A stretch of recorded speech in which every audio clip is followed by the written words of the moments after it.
Well, it is good to be back. By the way, your service starts at 10, not 10:30. And you changed your order of service. I expected another song before I got up here, so we'll make it anyways. It is good to be back, to see many familiar faces. Many unfamiliar faces is always a good sign as well. We've grown. I haven't grown. Well, maybe I have in some ways, but my oldest daughter, Faith, is graduating high school this year. The girls are growing. You're all growing, I'm sure, and your kids are growing, so it's good to be here to see you and to see them. Turn with me to the book of Jonah. The book of Jonah. It's a small but familiar book. We're going to spend this week and next week in the book of Jonah.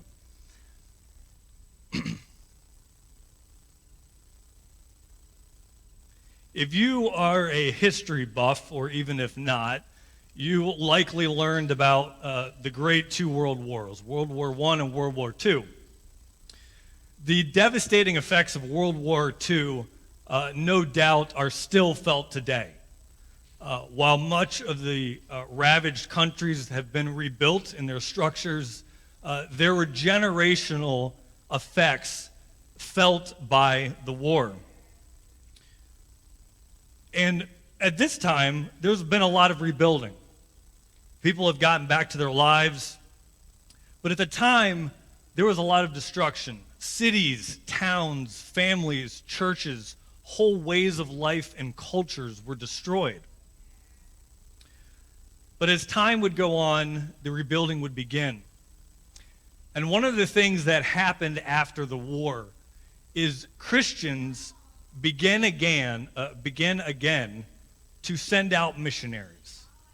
And one of the places where these missionaries went was none other than Germany itself, in the very heart of where the devastation began. Now, they were right to send missionaries. The gospel calls us to go to all nations. But you can imagine there were Christians who were resistant, who were hesitant to going to the enemy as they might have seen it. Because the war was still fresh on their minds. It's still fresh on the minds of many today who live in those countries. They thought to themselves, these are our enemies. They're guilty of war crimes. Why would you go there to risk your life? You might lose it. Where is justice? We want justice. It needs to be served. And these are natural questions, natural feelings that we have in the face of devastation, of injustice. But in the pursuit of spreading the gospel, even amidst a group of people who certainly deserved justice, and especially many of them received it on a worldwide scale, opportunities like this exist for the mercy of God in the gospel to shine forth. It's moments like this when the weight of the wrath of the world comes upon people and the presence and extension of mercy shines so brightly. If you're familiar with the book of Jonah, especially as a child, the first thing that comes to mind might be the big fish, right? Jonah survived being in the fish for 3 days, and he was spit up. But we're going to see this week and next week that the book of Jonah is much more than the miraculous saving of Jonah from a fish. In fact, the book of Jonah is about the mercy of God. The mercy of God in the midst of tumultuous times, in the midst of a storm, and in the midst of a rebellion of the prophet of God. So if you're not there yet, turn with me to Jonah chapter 1. We'll be in Jonah chapter 1 and 2 this week, and 3 and 4 next week. Because the book of Jonah kind of doesn't give itself away till the second half of the book, there are going to be maybe some questions I might ask, some tensions that might be raised that I probably won't resolve today. Today I want to kind of go through the first 2 chapters, make some observations about the text, some conclusions that I think we can see about the mercy of God. And then next week, we're going to try to maybe put a bow on it, hopefully answer some of your questions but also see that the book of Jonah kind of ends with unresolved tension in the life of Jonah. So Jonah chapter 1, I'll read the whole thing here for us.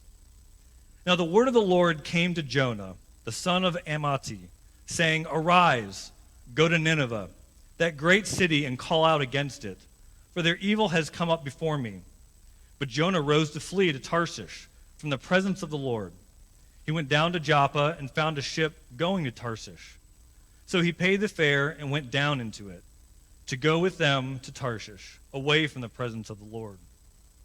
Verse 4, "But the Lord hurled a great wind upon the sea, and there was a mighty tempest on the sea, so that the ship threatened to break. Then the mariners were afraid, and each cried out to his God. And they hurled the cargo that was in the ship into the sea to lighten it for them. But Jonah had gone down into the inner part of the ship, and had lain down and was fast asleep. So the captain came and said to him, 'What do you mean, you sleeper? Arise, call out to your God. Perhaps the God will give a thought to us, that we may not perish.' And they said to one another, 'Come, let us cast lots, that we may know on whose account this evil has come upon us.' So they cast lots, and the lot fell on Jonah. Then they said to him, 'Tell us on whose account this evil has come upon us. What is your occupation? Where do you come from? What is your country? And of what people are you?' And he said to them, 'I am a Hebrew, and I fear the Lord, the God of heaven, who made the sea and the dry land.' Then the men were exceedingly afraid, and said to him, 'What is this that you have done?' For the men knew that he was fleeing from the presence of the Lord, because he told them. Then they said to him, 'What shall we do to you, that the sea may quiet down for us?' For the sea grew more and more tempestuous. He said to them, 'Pick me up and hurl me into the sea. Then the sea will quiet down for you. For I know it is because of me that this great tempest has come upon you.' Nevertheless, the men rowed hard to get back to dry land, but they could not, for the sea grew more and more tempestuous against them. Therefore they called out to the Lord, 'O Lord, let us not perish for this man's life, and lay not on us innocent blood, for you, O Lord, have done as you pleased.' So they picked up Jonah and hurled him into the sea, and the sea ceased from its raging. Then the men feared the Lord exceedingly, and they offered a sacrifice to the Lord and made vows." In verse 17, "And the Lord appointed a great fish to swallow up Jonah. And Jonah was in the belly of the fish 3 days and 3 nights." What I want to look at this morning in chapter 1 is how the mercy of God pursues the lost. And in chapter 2, how the mercy of God pursues the found. Verse 1 of chapter 1 introduces us to who Jonah, to the main character of the story. Jonah's name means dove. He is the son of Amittai, which means true or faithful. And those two words, those two concepts, are going to play into some of the irony of the book of Jonah. God tells him to arise, go to Nineveh. The force of arise there is like stand up immediately and go. Go to that great city and call out against it, for their evil has come up before me. As a prophet of God, God wanted Jonah to do for the Ninevites what he had him do for Israel. You don't have to turn there, but in 2 Kings chapter 14, we are told of Jonah. And he prophesied during the reign of Jeroboam II. A very short account of his ministry there, and by all accounts, it was a successful ministry. The Lord blessed him in his prophecy before the king. So Jonah is an ideal person to deliver the message of mercy that God is going to give him. But Jonah's got a problem.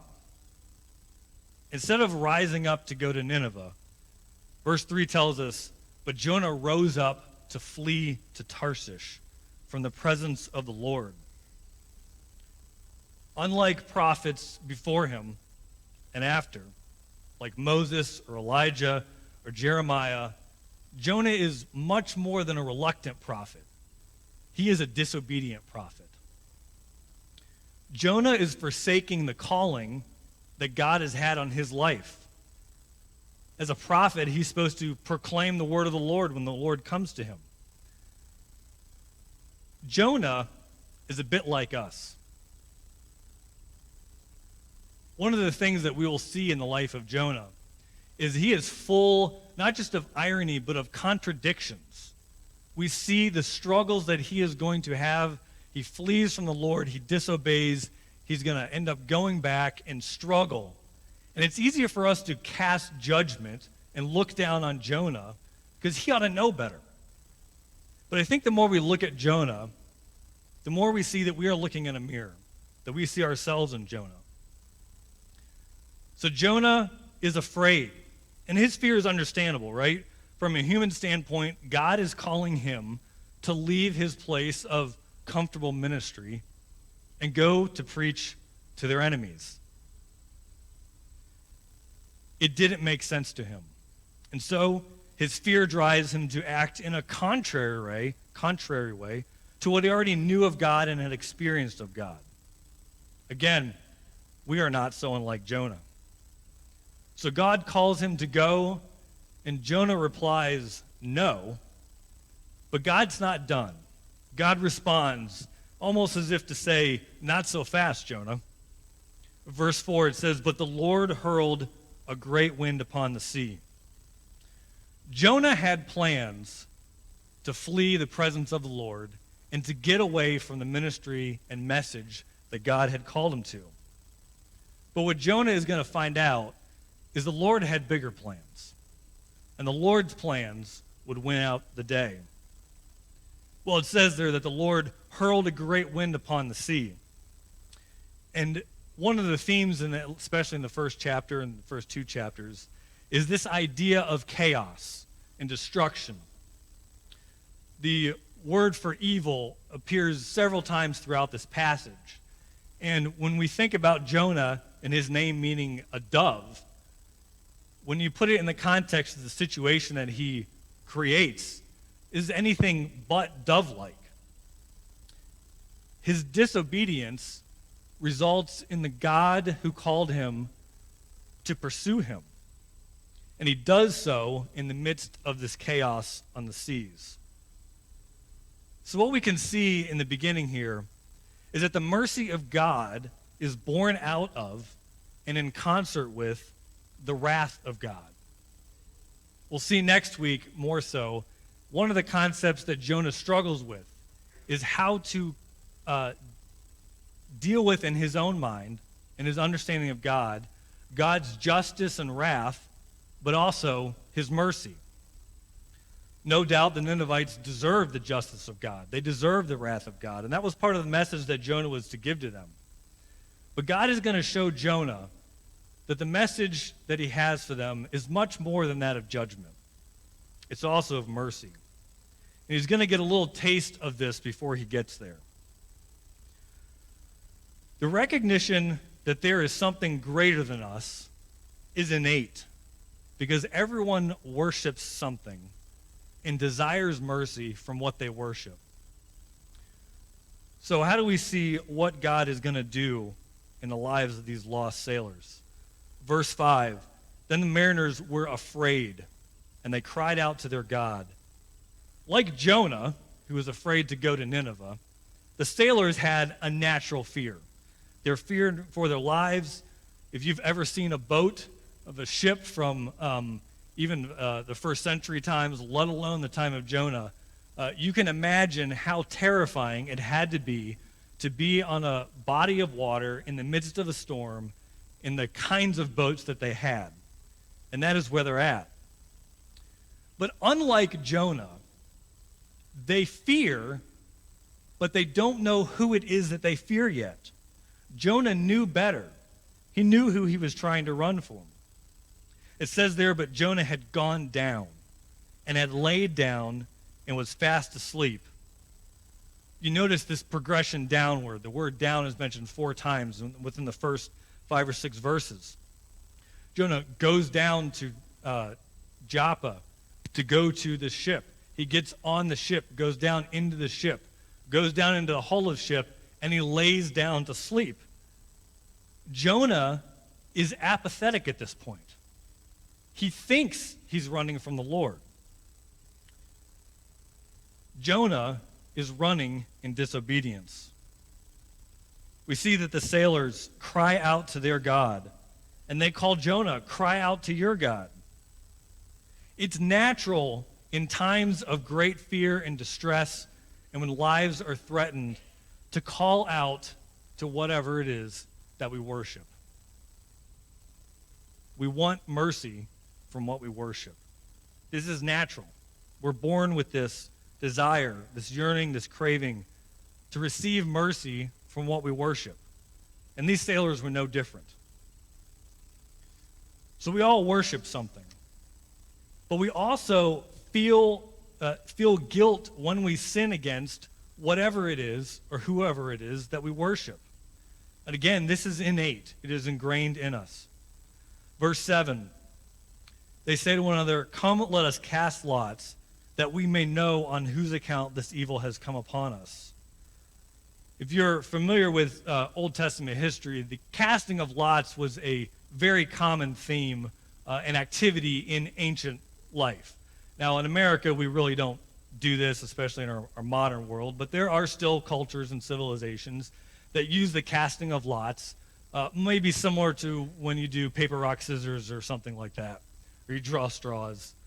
But this was a very common way for people in the ancient world to make decisions about what was going to happen. Proverbs 16:33 tells us that even the Lord himself is in the casting of the lot. If you go fast forward to the book of Acts, chapter 1 at the end, when the apostles are choosing another apostle, they pray to the Lord and they use wisdom, but they also cast lots because they understood that there was no chance, there was no luck. The Lord is in the casting of the lots. And so the same situation, the Lord shows himself within the casting of the lots. And the lot falls on Jonah because, again, God is pursuing Jonah with his mercy. They ask him all these questions. Who are you? Where are you from? What are you doing? And you look at verse 9, and Jonah gives almost a laughable response. He says, "I am a Hebrew, and I fear the Lord." Do you really? "The God of heaven who made the sea and the dry land." And the men were exceedingly afraid. Do you see how the sailors are responding? The sailors get the gravity of the situation and the spiritual nature of what's going on much better than Jonah does. Again, Jonah ought to know better, but he's acting contrary to what he knows. Jonah calls him the God who made the sea and the dry land. The presence of the storm demonstrates that the Lord had control over the life of Jonah even outside of the promised land. Even amidst the chaos of the storm on the waters, God was still present with Jonah. There was no running from him. Again, Jonah knows this. He knows much better than he's acting. There is no fleeing from the presence of the Lord.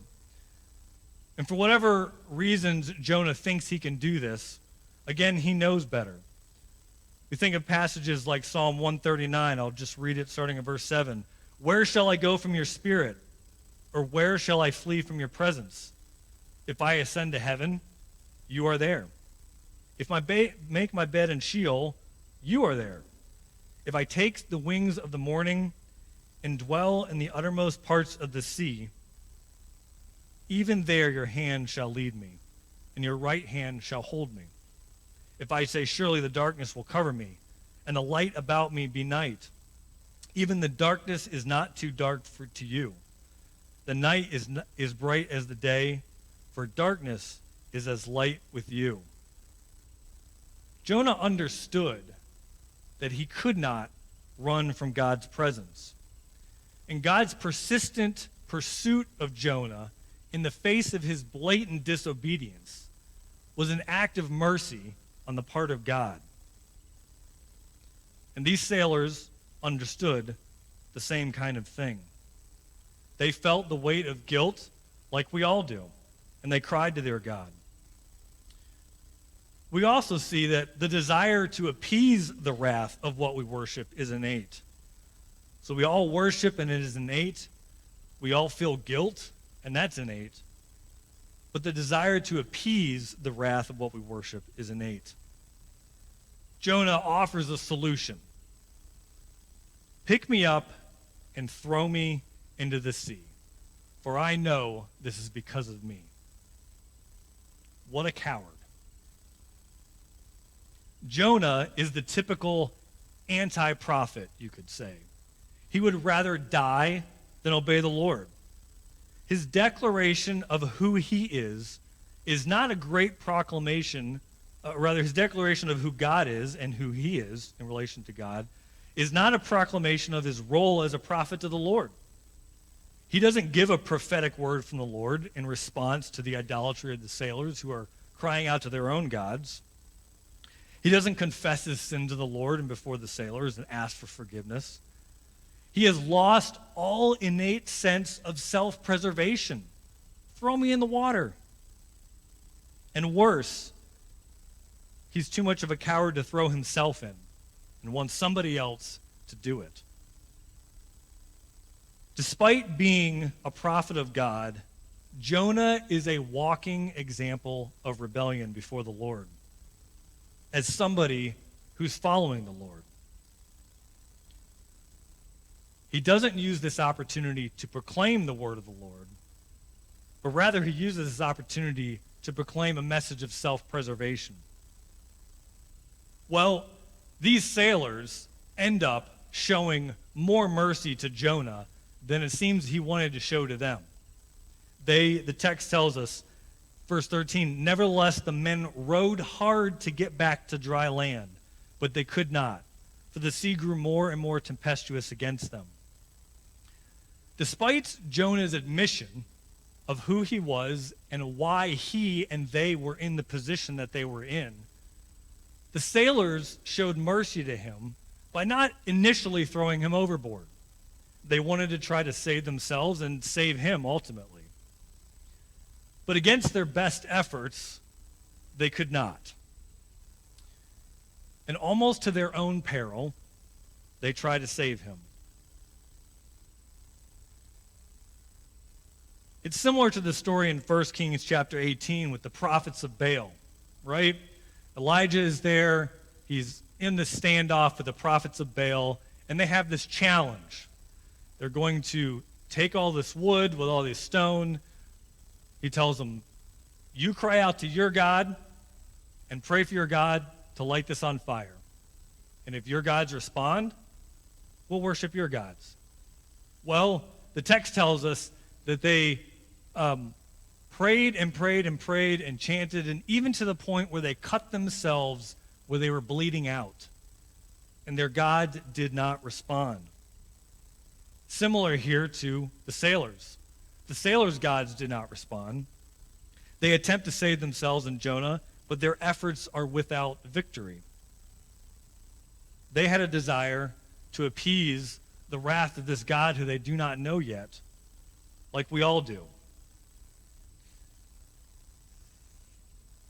We can also see that the right response to the wrath and mercy of God is to worship God. Verse 14, therefore they called out to the Lord, O Lord, let us not perish for this man's life. And so they take Jonah, and just like the Lord hurls the storm upon the sea, they hurl Jonah into the very sea itself. And the end of verse 15 says, and the sea ceased from its raging. Then the men feared the Lord exceedingly, and they offered a sacrifice to the Lord and made vows. Worship is a natural thing for humans to do, whether or not we're worshiping the God of creation or something else. The men here go from fearing the storm to fearing the God of the storm itself. They feared the Lord exceedingly. in contrast to the way Jonah responds. At this point, it might be natural to step back and ask ourselves, was it just of God to allow these sailors to be on the verge of losing their own lives because of Jonah's disobedience? After all, they're just on a trip on the ocean. They haven't done anything at this point, at least not that the text tells us. But their lives are at risk as much as Jonah's is, but not because of their own, at least initial sin. But the truth of the matter is, the sailors themselves were not innocent. The sailors themselves were idolaters. It says that they cried out to their own gods, asking for mercy, wanting answers to the situation that they're in. This is not unlike anybody in this world and anybody here today. Just because a person doesn't confess Christ as Lord does not mean they're not worshiping something at all. We all worship something, even if it's ourselves. So the sailors themselves are not innocent. But God's mercy shows itself to the sailors. When they throw him in, the water ceases. The water didn't have to cease, but God came through in the midst of the storm for these sailors and changed their hearts. Their fear of the storm, again, turned to the fear of the Lord of the storm. So despite Jonah being an anti-prophet, ironically, the sailors respond to the mercy of the Lord. The waters of chaos and the raging sea become the context for their salvation. Their fear of the Lord becomes fear of the Lord, or fear of the storm becomes fear of the Lord. And they turned from the worship of their own gods and offered sacrifices on the ship. They turned to the Lord of the land and the sea, the very God that sent Jonah. So we can see that God pursues the lost because of his mercy. But also we see God pursues the found. We won't read the whole thing straight through, but we can see this in chapter 2. We'll just look at verse 17, the end of chapter 1. And the Lord appointed a great fish to swallow Jonah. And Jonah was in the belly of the fish 3 days and 3 nights. The question naturally arises, how can we believe an account like this? I don't know about you, but as a child growing up, most of my understanding about the book of Jonah was the fish, right? We've all seen the felt boards with the fish and Jonah and the sea swallowing up and spitting them back on the ground. Nowadays we have videos showing this very thing. But this is a serious question.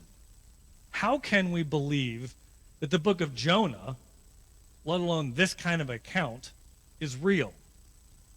I won't spend a lot of time on it, but I just want to give you 4 quick reasons, especially for a believer, why we can believe this kind of thing. The first thing is because of our worldview that we already have.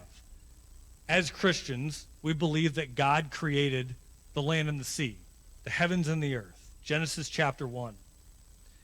So if you can believe that God could speak the world into existence, well, quite frankly, anything else is possible. We can also look to all the events leading up to the story of Jonah and the miraculous things that God did with his people. He brings them out of Egypt with the plagues, what also some people call 10 miracles that God performed in Egypt. They go across the Red Sea and escape the Egyptians in the water. Not to mention the multitude of miracles that God performed for them in the wilderness and in the promised land. To us, the story of Jonah and the swallowing of the fish ought to be just another kind of the same thing.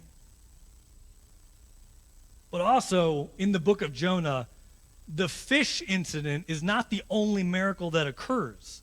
it becomes the predominant miracle in our minds, but it's not the only one. Think about it. The storm itself is an act of God. The lot falling on Jonah is an act of God.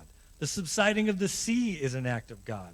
And we'll see next week the gourd, the worm, the east wind, and even the salvation of the Ninevites. These are all supernatural acts of God.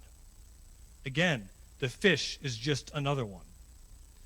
But also, we can and should believe this is true because Jesus did. You don't have to turn there, but in Matthew chapter 12, verses 38 to 41, which we'll spend a little more time on next week, Jesus himself points to Jonah and compares his own death in 3 days in the ground with Jonah's experience in the fish. I think it's just more than a parable. It is a historical event, and so we can have confidence that it really happened. And I think the text seems to indicate that it did. So within this whole situation, we see the mercy of God within these miracles that he's performing, both with the sailors and with Jonah, and later we'll see with the Ninevites. So there's a couple things I think we can see in the life of Jonah, in God's pursuit of Jonah for the found. Jonah's prayer in chapter 2, in the face of death, reveals his contradictory relationship with and response to the mercy of God. His disobedience shows his confusion and misunderstandings about God's mercy. A couple things that we'll see here. First, I think we can see Jonah shows us that we all need the mercy of God, even a prophet of God. Look what he says in verse 1 there.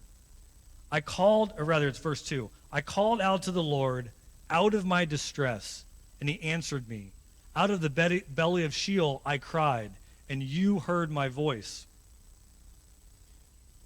Jonah is in a distressing situation.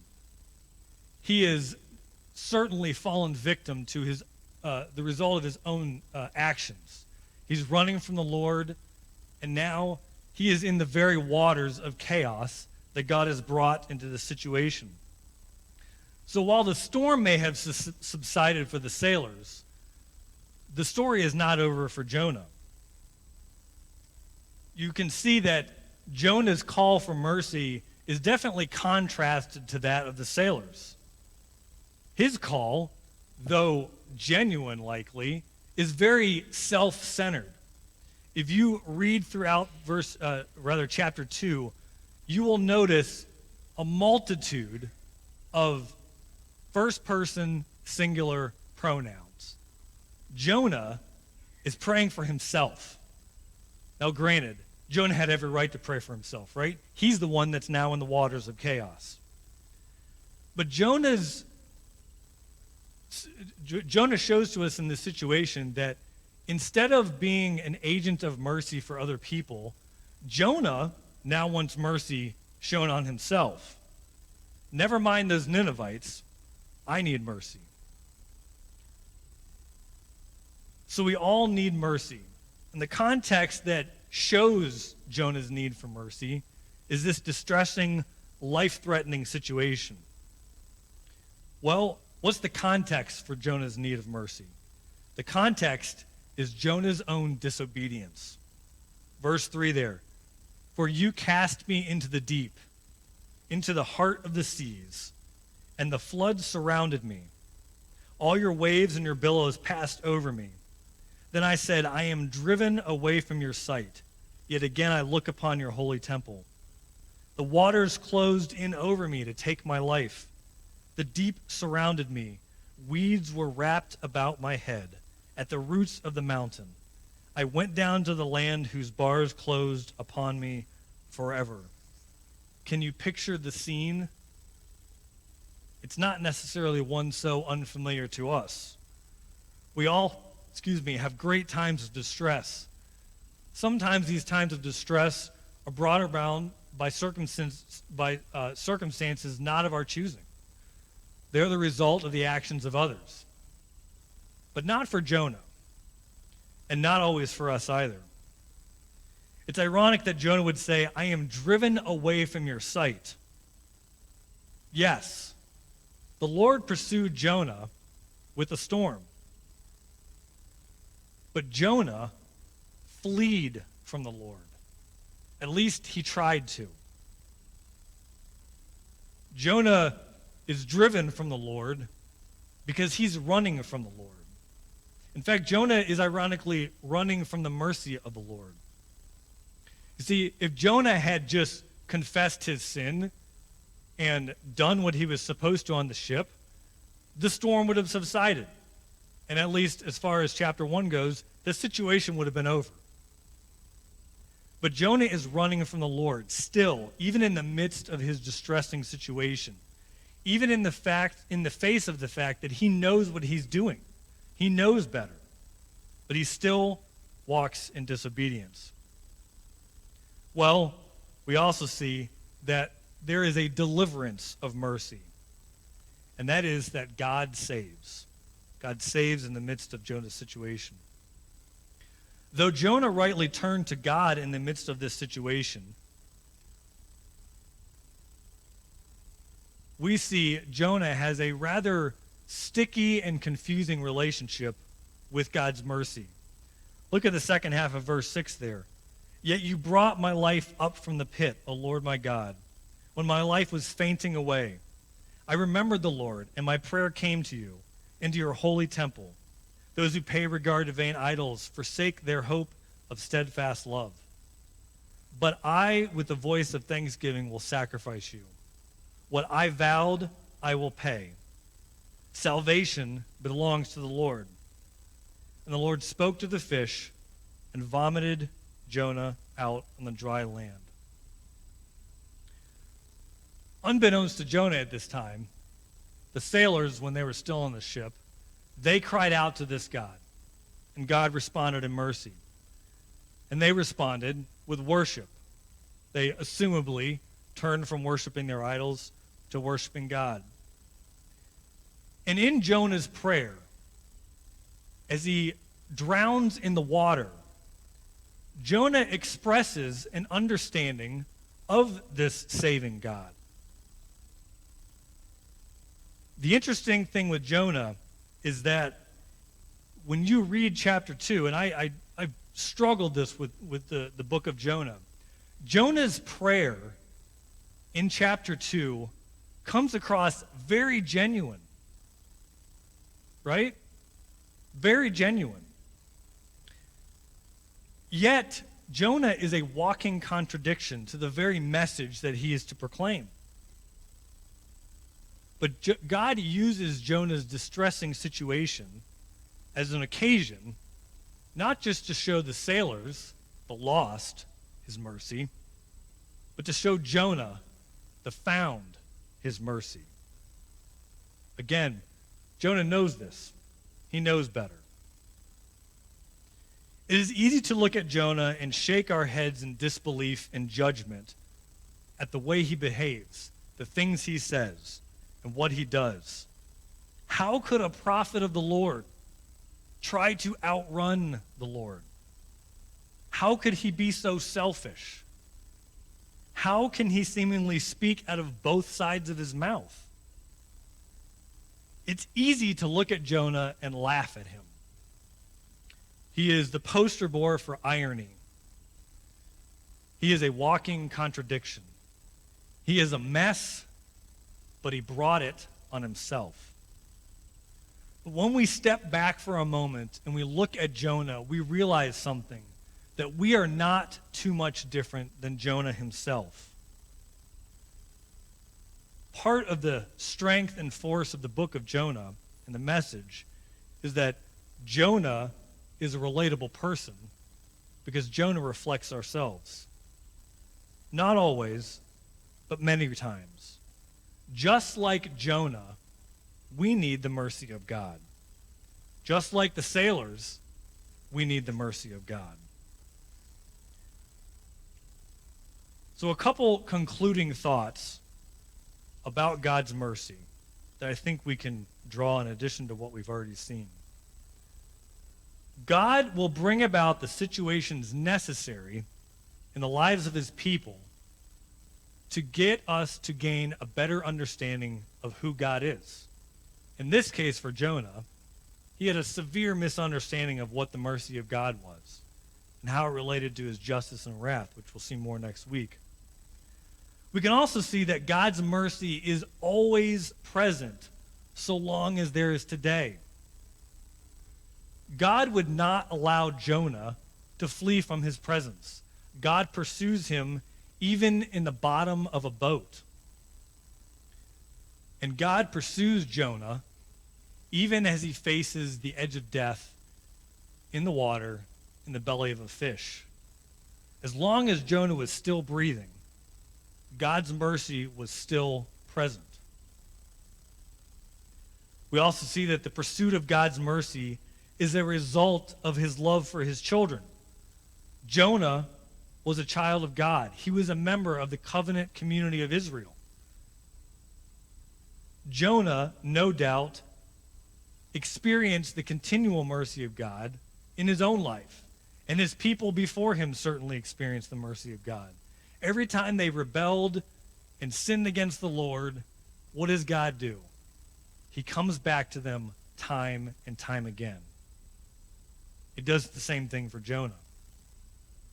Though God is just in exercising his wrath towards Jonah's sin, he is always willing to respond to mercy to those who turn from their sin and worship him. Again, this is one of the perplexing things that we see in this very complex life of Jonah. Jonah understands who God is. He knows God is a God of mercy. He makes the declaration, salvation belongs to the Lord. And yet he runs. He wants God's mercy for himself, and yet he refuses to give it to other people. The same mercy that saves the repentant sinner who is outside of God's covenant community is the same mercy that sanctifies the repentant child of God. What Jonah is going to see and what we need to see is that God, as a God of mercy, gives that same mercy both to the lost person and to the found person. He's the same God who saves both. His mercy is the same. And I think we can look at the first two chapters here and be able to conclude with this. Mercy belongs to the Lord because salvation belongs to the Lord. It wasn't for Jonah to decide who gets to receive it. Let's pray. Heavenly Father, we thank you for the book of Jonah, the life of Jonah, that you have preserved it in your word for us. We thank you for your mercy, that your mercies are new each and every day. And that even in the midst of the consequences of our own sin, whether we are a follower of Christ or not, that your mercy meets us right at our point of need. For the unbeliever, it is their need of salvation to turn from their sin and to confess Christ as Lord and to fall on your mercy. And for the believer, we still need your mercy because we still sin. Your mercy that saves us is the same thing that continues to sustain us each and every day, each and every time we fall, each and every time that we try to run from your presence, thinking that we can hide in our sin. Your mercy meets us there.